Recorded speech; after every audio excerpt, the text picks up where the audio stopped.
Iran America ആണവ വിഷയത്തിൽ ഉന്നതതല ചർച്ചകൾക്ക് ആതിഥേയത്വം വഹിച്ചത് ഒമാനായിരുന്നു. ഇപ്പോൾ ഇതാ ഒമാനെ പ്രശംസിച്ച് ലോകരാജ്യങ്ങൾ മുന്നിലെത്തിയിരിക്കുകയാണ്. ഒമാൻ വിദേശകാര്യമന്ത്രി സയ്യിദ് ബദർ ഹമദ് അൽ ബുസൈദിയുടെ മധ്യസ്ഥതയിലായിരുന്നു കഴിഞ്ഞ ദിവസം 2.5 മണിക്കൂർ നീണ്ടുനിന്ന ആദ്യഘട്ട ചർച്ച നടന്നത്. രണ്ടാം ഘട്ട ചർച്ച അടുത്ത ശനിയാഴ്ച വീണ്ടും മസ്കറ്റിൽ നടക്കും. ചർച്ച ക്രിയാത്മകവും സൃഷ്ടിപരവുമായിരുന്നുവെന്നാണ് അമേരിക്കയും ഇറാനും വ്യക്തമാക്കിയിരിക്കുന്നത്. 2018 ആണവ കരാറിൽ നിന്ന് US പിന്മാറിയ ശേഷം ആദ്യമായാണ് ഇരു രാജ്യങ്ങളും തമ്മിൽ ഉന്നതതല ചർച്ച നടന്നത്. ചർച്ചയ്ക്ക് മധ്യസ്ഥത വഹിച്ച ഒമാന്റെ നടപടികൾ നയതന്ത്ര മേഖലയിലെ തിളക്കമുള്ള ഒരു പൊൻതൂവൽ കൂടിയായി മാറിയിട്ടുണ്ട്. കഴിഞ്ഞ ദിവസം മസ്കറ്റിൽ നടന്ന ചർച്ചയെ പോസിറ്റീവും ക്രിയാത്മകവും എന്ന് വിശേഷിപ്പിച്ച വൈറ്റ് ഹൗസ് സംഭാഷണത്തിന് സൗകര്യമൊരുക്കിയതിന് ഒമാനോട് നന്ദി പറയുകയും ചെയ്തിരുന്നു. സംഭാഷണത്തിലൂടെയും നയതന്ത്രത്തിലൂടെയും ഇരു രാജ്യങ്ങളുടെയും അഭിപ്രായ വ്യത്യാസങ്ങൾ പരിഹരിക്കാൻ പ്രസിഡന്റ് ട്രംപിൽ നിന്ന് തനിക്ക് നിർദ്ദേശമുണ്ടെന്ന് ചർച്ചയിൽ പങ്കെടുത്ത US പ്രത്യേക ദൂതൻ വിറ്റ്കോഫ് അറിയിച്ചിരുന്നു. ഈ പ്രശ്നങ്ങൾ വളരെ സങ്കീർണമാണ്.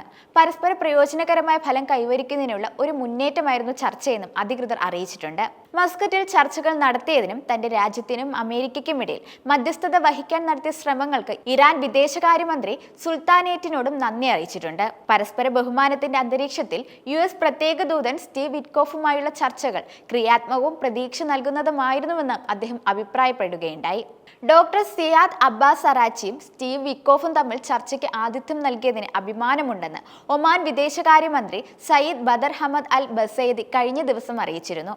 ഇത് ചർച്ചകളുടെയും ഉടമ്പടികളുടെയും തുടർച്ചയാകുമെന്നും ഏറ്റവും നല്ല കരാറുകളിൽ എത്തുകയാണ് ലക്ഷ്യമെന്നും അദ്ദേഹം പറഞ്ഞു. ചർച്ചകൾ വളരെ സൗഹാർദ്ദപരമായ അന്തരീക്ഷത്തിൽ നടത്താൻ കഴിഞ്ഞതിലും മേഖലയുടെയും ലോകത്തിന്റെ സമാധാനവും സുരക്ഷയും സ്ഥിരതയും നേടുന്ന രീതിയിലുള്ള വീക്ഷണങ്ങൾ ഇങ്ങനെ കരാറിലെത്തിക്കാൻ കഴിഞ്ഞതിലും രണ്ട് സഹപ്രവർത്തകർക്കും നന്ദി പറയുന്നതായി അദ്ദേഹം കുറിച്ചിട്ടുണ്ട്. ലക്ഷ്യം കൈവരിക്കാൻ തങ്ങൾ ഒന്നിച്ച് പ്രവർത്തിക്കുന്നത് തുടരുമെന്നും അദ്ദേഹം എക്സിൽ പോസ്റ്റ് ചെയ്തു. ഉന്നതതല ചർച്ചകൾക്ക് ആതിഥേയത്വം വഹിച്ച ഒമാനെ കുവൈറ്റും പ്രശംസിച്ചു. മേഖലയിലെ സമാധാനം, സുരക്ഷ, സ്ഥിരത എന്നിവ ശക്തിപ്പെടുത്തുന്നതിന് ചർച്ചകൾ സഹായകമാകും. ഇതിൽ ഒമാൻ നടത്തിയ ഇടപെടലിനെ സ്വാഗതം ചെയ്യുന്നതായും വിദേശകാര്യ മന്ത്രാലയം വ്യക്തമാക്കി. തർക്കങ്ങൾ പരിഹരിക്കുന്നതിനുള്ള ഒരു മാർഗമായി സംഭാഷണത്തിനും നയതന്ത്ര പരിഹാരങ്ങൾക്കും കുവൈറ്റിന്റെ പിന്തുണ വിദേശകാര്യ മന്ത്രാലയം വ്യക്തമാക്കിയിട്ടുണ്ട്. ഇക്കാര്യത്തിൽ ഒമാൻ നടത്തിയ ശ്രമത്തെ പ്രശംസിക്കുകയും ചെയ്തു. ഒമാന്റെ നയതന്ത്ര ശ്രമങ്ങൾക്കും അഭിപ്രായ വ്യത്യാസങ്ങൾ പരിഹരിക്കുന്നതിനും സമാധാനപരമായ മാർഗങ്ങളിലൂടെ തർക്കങ്ങൾ പരിഹരിക്കുന്നതിനുമുള്ള സംരംഭങ്ങൾക്ക് നൽകുന്ന പിന്തുണയ്ക്ക് ബഹ്റൈനും നന്ദി അറിയിച്ചു.